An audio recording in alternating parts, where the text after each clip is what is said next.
Welcome to the Stellar Show, Fayette County TV, Channel 77, Q Colin Breeze, with myself, Ken Philibum, Stellar's Collectible Shop inside the Uniontown Mall owner, Victor Mollick, and don't let me forget Fayette Friends of Animal alum, the Duke. We are back, Season 3, Episode 2, and probably by Episode 5 I'll lose count because it's just what goes on with me. But what's going on with you, sir? Just happy to be here today. Not a lot going on in the mall or the store right now. It's kind of the calm before we start ramping up for Tomlin. the next holiday and all of that. Speaking of which, grab that little piece of cardboard over there. Let's take a trip back in the Wayback Machine. Yeah. And remember... Yeah, what was it, about April we started this? I've been on that thing for like 4 or 5 years. Follow me through this, but if you go back and watch the Stellar Show, this was where it all started. And what I'm talking about is this came next. Yeah, that was up there. You see Got this? one more to go. Let's go through the list of this great piece of cardboard. Shelton, gone. Add Campbell. Charrington, somehow still working. Add Campbell and Kraft, please. But wait a minute, what can we do right now? Oh, the line of death goes through that name. Franklin and Sullivan as well. We're down to Ben Charrington somehow, all that's left off of this. You got to get Kraft on there. Write him on there. Add another name. Add him to the list. So we can be again. No, but you know what? I'll say this. So Tomlin wasn't fired. He did step down. I'm not going to address any of those rumors on the street because that's all they are at the moment. He said it's for family, and it is what it is. Don't blame him. 19 years is a long time in anything. So, but you know what? And during those 19 years, one of the better pieces of memorabilia that I've accumulated over the years, during his 100th win, which was up in Buffalo, he wore this cap that should be in Canton, Ohio, but occasionally it's... Yeah. It's in my possession. That was one of the early pieces that you brought in here for display way back probably in Season 1. Yes, sir. Was that. So what? Give me your opinions of the game. You went, No, you're good. Go. You know what? Had a good time until kickoff. Yeah. You could just feel it. That team had no energy. They were flat. And, and I pointed out to my buddies that came, DK Metcalf, that one ball he went like this went right between his arms. And I said, you know what? DK Metcalf on a rookie contract going for a $100 million contract makes that catch. Guy with $100 million in the bank doesn't. And that's the problem with the Steelers right now. Way too many overpaid guys. Starts with TJ Watt. He's not earning his money.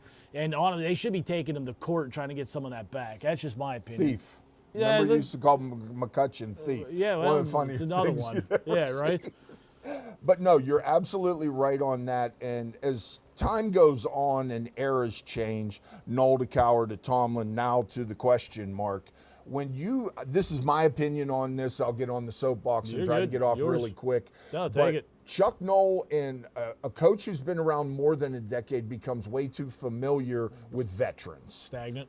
And what happens is you basically block the rookies and the hungry players from playing. That is true. So when Chuck Noll was pushed out. We'll say it that way. It's fair to say pushed out. Who comes in? Bill Cowher, who looks at the roster, cleans out the veterans, and goes with guys like Greg Lloyd. That was the next generation of hungry players. Cowher was in the playoffs that year. Yes. First year. As was Tomlin when he came in fairness. Cowher, to a degree, had a lot of old stragglers left around. Tomlin came in. You can go a little bit that he used Cowher's players to win the Super Bowl, but there was a change. I'm stepping in on that because I hate that narrative. It's a lazy narrative. Cowher didn't win until Colbert got there. So Cowher and Tomlin won on Colbert's players. So these people, he won because it was only 40% of the roster that Tomlin won with that was Cowher. So that narrative it's a lazy narrative. I got to step on that one. My apologies. No, but what I'm continuing is there is we'll disagree on that. But right now, whoever takes over for the Steelers has a lot of hungry kids on this roster. Hopefully. If you clean, as you mentioned already, if you clean the overpaid players out of the way, you've got some talent there that can be built upon with a different system. I think they need a total reset. I would keep Herbig and Sawyer, Well, the defensive I mean, obviously, linemen, they're Porter's good. These are hungry It's actually no players. different than the Nola Cower, like you were saying early on. That you know what, you had to move on from a lot of those guys, but you kept the Greg Lloyd. You That's kept what I'm saying. you kept the Rod Woodson. There is a handful of guys, but it's a handful of guys. And in fairness, it was the same with Tomlin. You know, Tomlin had to move on from the Joey Porters and a lot of those guys, because otherwise, if Tomlin didn't move on from those guys and replace them with Woodley, you know, and Timmons, like, and that was Tomlin, and that was Tomlin's call, and that's why Tomlin he won that Super Bowl, and that's because of making moves. They could have gave Joey Porter a big contract, but instead, no, let's get rid of him and let's get these other guys in. So, and that's why Tomlin does deserve that credit, but he should have been gone on. I'll tell you, the moment I knew he was done, that I thought me personally, granted because there's nonsense tied to it. The night he acted like a cheerleader, they drafted Kenny Pickett. Anybody and by the way, history has played out, Pickett was a bad pick. It's a fact. It's not a debate. But he acted like a cheerleader, and now they want to go get Willis, who you could have drafted. Sorry. No. My point with Tomlin, the dam breaking with Tomlin stuff, wasn't the wide receivers. He's going to get a lot of blame for this in and out with all these talented wide receivers who never amounted to a second contract. My problem with him was the Jacksonville game where he let Jacksonville put 45 on him you know what, and at home in a playoff Well, and game. you know what, and he was They've part. never been the same. You're right since about then. that, and he was part of the problem there. They gave up 45 points to a weak Jacksonville team. Yeah. That they put 42 up on them, and the narrative was fire the offensive coordinator.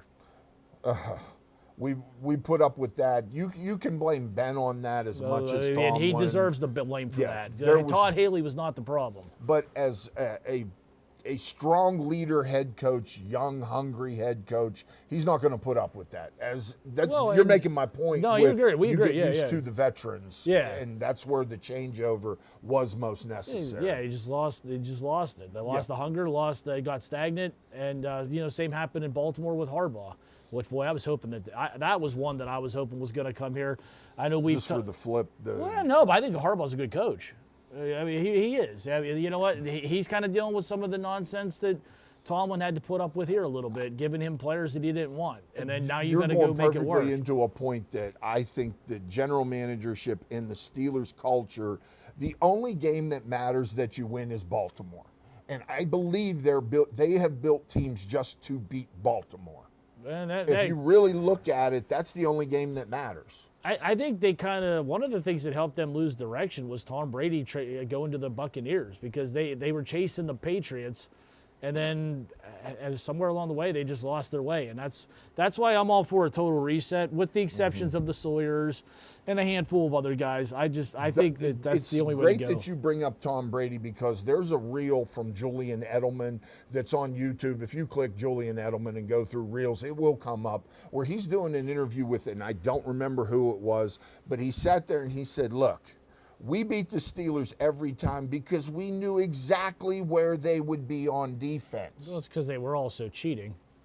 No, that's been proven. The Steelers' defense for the last 40 years has been a 3-4. Well, yeah, I spread them out. And Edelman just said, all we had to do was run crossers, and how many catches could I get in a game? This is one thing that I hope when they do this search for the new coach is they bring in something that is not a 3-4 with edge rushers being the most critical thing. So I'm glad safeties being at 30 yards deep. I'm glad you brought up new coach, because I know we're both in agreement on Cignetti. 100%. It's the only one I want. I think that's the number one. I don't even want to hear someone else. I understand the Rooney Rule. I'm sorry to jump on you. No, do all the interviews you want. Help these guys to learn how to interview to become coaches. As soon as Monday night ends, Cignetti needs to be offered $25 million. No, I don't care. Look, I agree with that. Cignetti has to be the number one choice. I mean, I don't know how it can be anyone else. They really can't. No. I think this is what's going on right now, is a little bit of a media dodge so that they don't interfere with the national championship game. Which is weird, because the media loves interfering in that nonsense. But for some reason, I'm hoping that this is what this is. I have a concept for a trade that I don't know if you'll like at all. Hopefully someone out there will agree with me, so I'm not completely crazy. But you take right now, Tomlin is still under Steeler control for another year and what is it? 1 year and an So you option. come around, the other day he was yelling that No, I got the he got inside caught on up. it. Yeah. I was incorrect on this. It was explained properly to me. The Steelers have the rights for Tomlin, and I would be on the phone It's with a Sean Payton deal. Yes, with Oakland right now. You Las Vegas. Still Oakland, still the Redskins. It's still Heinz Field. I don't care. It's scat and Hopwood if you're getting gas. You won't understand that. There's a lot of people out there laughing right now. Yeah. But you All four call of you. Oakland up, you talk to Davis, and you give them Tomlin, your first-round draft pick, throw in T.J. Watt if necessary. If even more necessary, get DK involved in the trade. Get the number one pick. Pick Mendoza. Get Cignetti. So you're playing Madden. I don't care. I don't care if it's a lunatic trade. Well, no, it's just it don't work. You gotta How? there's numbers. You gotta factor the cap into this stuff. A lot of It's the Raiders. They don't care. well, I'm They're not. getting Tomlin. He'll fix everything. Well, hopefully that. But no, you know what? He's sitting the year out. Honestly, there's rumblings that he replaces Terry Bradshaw on Fox. Yeah, that's which true. wouldn't be a bad thing. Because honestly, I've always said Tomlin. If this guy should be talking on TV or he should be a politician, he could talk himself out of anything, but and does it well. But that said, I don't know. I think he's going to take the year off. I think it would be good to see him on TV because I think he'd be great in that. And maybe There's reports either direction that he doesn't want to do TV, that they'll offer him enough money to be on television. I don't think the guy's coaching career is done, but we also thought that probably of Cower at the time, too. true, yeah. And you know what? We don't know what's going on with him outside of here. Maybe you know what? Because Tomlin is what, 53? yeah, he's young. He's probably younger than whatever coach is going to replace him. And I'm glad to get back to that. Some of these names I'm hearing, like these offensive coordinators, like I never even heard of these guys. And I want to keep it that way because I you know what? I'm going to throw out a few names. Cignetti's the clear-cut number one, and it's not. I don't think it's a debate. But if you can't get Cignetti because maybe he wants to whatever. I mean, I'm not inside his head, so I can't speak for him. I'm just going to throw out some names. You know what? If you want to go younger, I'm going to throw out Ryan Day. What's he got left to prove at college? It's the same scenario as Cignetti, to be honest with Well, you. Cignetti's in his 60s. Oh, that's true. Yeah, Ryan Day's a young guy. 44? Yeah, he's young. I mean, if you were going to go target a young guy, Ryan Day's the guy I target. Yeah, you're hearing things like Antoine Randall, Brian Flores again. Now, I'm not Flores opposed to was Flores. here. He was good. He's a good coach. He got a raw deal previously. That would be a good one. But you know what? I'm going to throw out a wild card because the man proved that he can do it, and he had Cignetti beat. Terry Smith. If you're going to do that, Marcus Freeman's probably. Well, gonna be that's if Freeman wants it, though. He's married to Notre Dame. Because his name's come up for life. I love Freeman. That's but it's going to take a lot to pull him from Notre Dame, and I don't know if the Steelers are going to do it. In this day and age, with the rapidly changing landscape of college football, running to the pros right now until they figure this thing out, It's not a bad move. it's really not. It's what? It's a 365-day-a-year job where you're just basically I- trying to convince kids to stay at your school. I want to be devil's advocate for a second on all this player movement. As you see with the Steelers, they're stuck with T.J. Watt on a bad contract. Oakland, send him to the Raiders. But what I like about what's going on in college right now, you know what? That kid we just gave $2 million to, well, we ain't giving it to him next year. You're playing Madden. You just badmouthed me for playing Madden. Now you're back to playing Madden. That's what college football really has turned into. No, And what you were talking about, there is no GA. Omar Khan times 20 is not making that trade happen because of the cap. Please make it happen. Well, they so would. you can No, just no. come I back mean, to this straight up, moment. they do it. But It's the Raiders. They're nuts. Brady's the only. If they didn't have Brady, they would make this. deal. Chicago was willing to give up a first-round pick for Tomlin last year. Were they? Yeah. But the dead cap hit the Steelers would take, they might not be able to field a team if they did what you suggested. Well, everyone's talking. They want to submarine tank this next year to draft a quarterback next year. And they probably should. But it's no different. But no, but like look what happened with the Packers. Like they paid Aaron Rodgers $99 million. Like he was almost a third of their cap. I mean, he was not Cleveland's playing still on their good team. with Deshaun Watson's insane contract. Well, yeah, that owner, boy, Yeah. he gave I him mean- the Powerball ticket.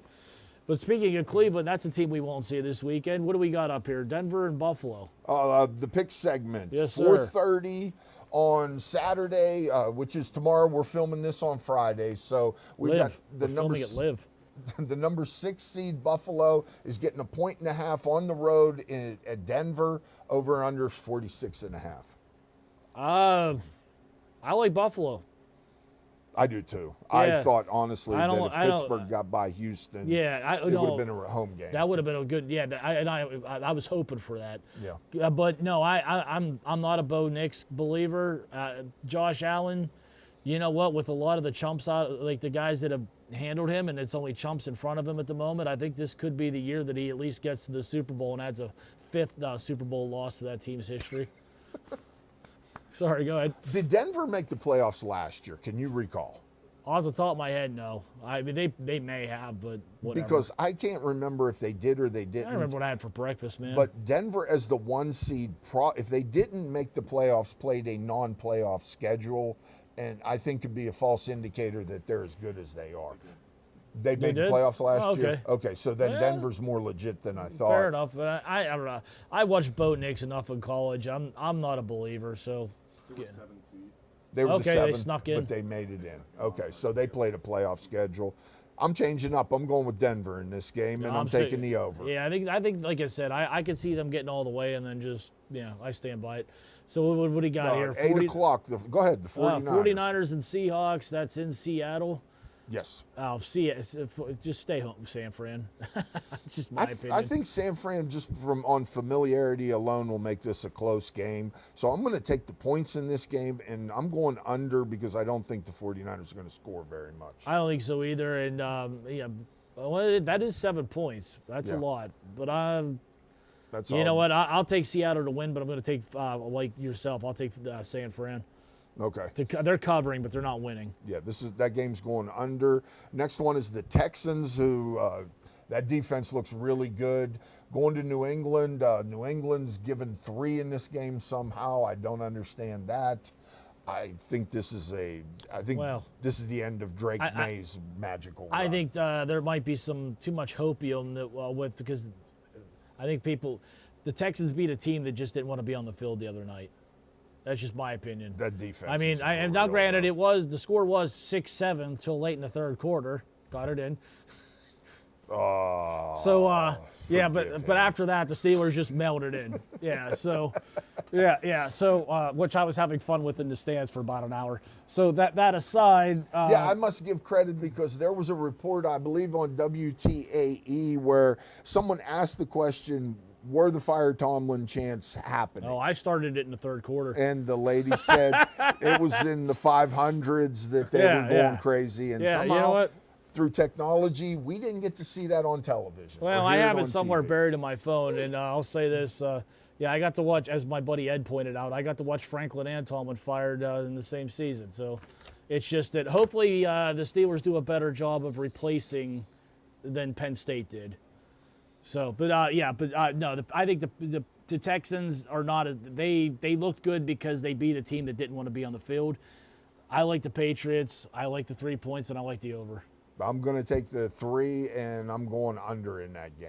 Okay. The last game, the number 5 seeded Rams are given 3.5 to the Bears in Chicago. That'll be the late game on Sunday. 48.5 is the over in that game. I'm going under, and I like the Bears. I could see Caleb Williams and that Rams defense having a lot of problems. I'm going to take the Rams minus the 3.5 and the under in that game as well. Yeah, no, I think the Bears. I think they finally got to figure it out. They got their quarterback. They got That's going to be a good I team could for a see lot of him years. just wilting like C.J. Stroud did. And you might. He had a hell of a game against the Packers, but that's a team he sees twice a year. Well, this Rams thing's going to be a little different.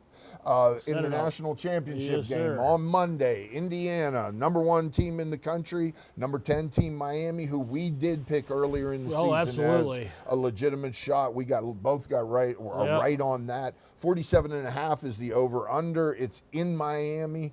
Can Miami keep this close? I love the U, but I don't love them to beat this Cignetti. What Cignetti's got lightning in a bottle. Yeah. I think Indiana covers. I think they might cover the over by themselves. That's just my opinion. I'm taking Indiana in the over. This is a team that's not going to take their foot off the gas. Indiana and over. Over. I'll take that. Don't get me wrong. I love the U, and I would love for them to get back to what they were in the 80s. How are we doing on time? We're good. We got about 3. 3 minutes left. We go 5? Okay. We've got 70. The next thing on the board to talk about is it's 71 days to opening day. Cool. So we are closing in. I'll be there. I hope to be there too. There's a statistic I unearthed Rick, you over coming? the weekend. All right, Rick's in. Statistic We'll get I show it, unearthed run 'em over out the of there. weekend. The Pittsburgh Pirates' run production for last season was ranked 29th in all of Major League Baseball. Someone was worse? Yes. If they would have just increased to 20 over the last 2 years, take a guess what Paul Skeens' record. If the Pirates were back-to-back seasons the 20th ranked run-producing team, He probably only loses to the Cubs because that's the team that's had his number. Outside of them, he's had everyone's number. Pirate fans, Paul Skeens' record right now would be 41-3. Sounds about right. Imagine how that would work. So 41-3. yeah, and you know what? The contract that he's going to get at some point, he needs to go stop by Mike Kelly Toyota of Uniontown, where it's about trust. With a wide range of automotives to choose from, we make your car buying experience enjoyable. Come see why generations have chosen us for their automotive needs. As always, thank you, Mike Kelly. And you know what? Schemes with that contract you're going to get about 5 or 6 cars over there. Yeah, do that. And here's the problem, Pirate fans, with moving from 29 to 20. Kyle Tucker just signed with the Dodgers today on a 4-year, $260 million contract. Good for him. That's awesome. How do you increase run production when a player like that costs I don't that know. much How do money? you, like... It's the Ohtani deal that is allowing them to sign Tucker. Something absolutely. should be done there because Ohtani should have to take more than $2 million. This is going to be the year. This is the year at the end of this season. This stuff is going to get figured out. That's why they paid. And I think a cap's coming. I really do. I believe it's coming, and it's because of contracts like this one here. You have the younger generation. 8 guys on that team have $100+ million contract. You have the Art Rooney Juniors to the Dan Rooneys who own baseball teams right now. I think they're more. There's a better chance than ever to get a salary cap in baseball. I mean, right you now. know what? When the Cubs and Astros cannot afford guys, when they're getting blasted for being cheap. 41-3. So, all right. As always, thank you, Mike Kelly. Anything before we wrap this up, sir? 41-3. All right.